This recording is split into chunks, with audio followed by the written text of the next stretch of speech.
Hello students, आज हम बहुत इंपॉर्टेंट टॉपिक और एग्जाम के पॉइंट ऑफ व्यू से टॉपिक की बात करेंगे।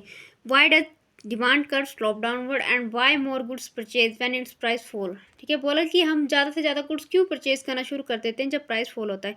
क्योंकि हमने लॉ ऑफ डिमांड अगर पढ़ा होगा आपने या फिर आपने मेरी वीडियो देखी होगी तो आपको ज़रूर पता होगा कि उसमें मैंने क्या बताया कि यहाँ पे क्या है, इन्वर्स रिलेशनशिप है between on price of commodity and it's quantity demand के बीच में क्या है, इन्वर्स रिलेशनशिप है। ठीक है, अब हम बात करते हैं law of diminishing margin utility. इसमें यहाँ पे हम क्या करेंगे, जैसे कि हमारे पास दो यूनिट देखे रखी हैं एक्स एंड वाई।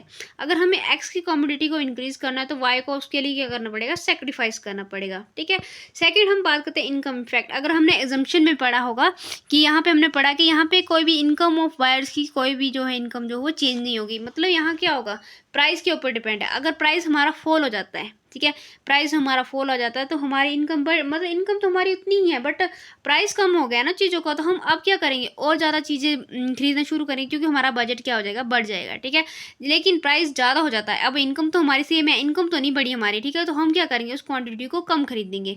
फिर हम बात करते हैं सब्सटीट्यूशन इफेक्ट। सब्सटीट्यूशन इफेक्ट में क्या होता है, हमारे पास ऑप्शन होता है। जैसे कि हम एग्जांपल लेते हैं टी एंड कॉफ़ी।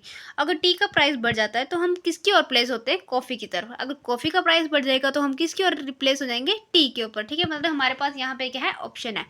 फिर हम बात करते हैं साइज ऑफ कंज्यूमर ग्रुप। मतलब कंज्यूमर ग्रुप का साइज बढ़ेगा कैसे, अगर प्राइस कम हो जाएगा, ठीक है, तो ज़्यादा से ज़्यादा जो बायर्स जो है वो अट्रैक्ट होंगे। ठीक है, नई नई चीज़ों के लिए। अगर प्राइस बढ़ जाएगा तो यहाँ पे कंज्यूमर अट्रैक्ट नहीं हो सकते हैं। ठीक है, फिर हम बात करते हैं डिफरेंट यूजेस। लाइक हमने मिल्क का हम कहाँ कहाँ यूज़ करते हैं, कर्ड बनाने के लिए, चीज़, बटर, है ना, डिफरेंट टाइप्स के लिए हम जो मिल्क का यूज़ कर सकते हैं। लेकिन अगर प्राइस फॉल हो जाता है तभी हम यूज़ करेंगे ना।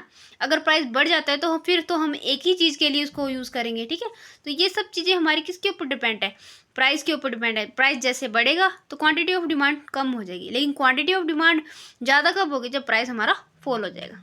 Thank you.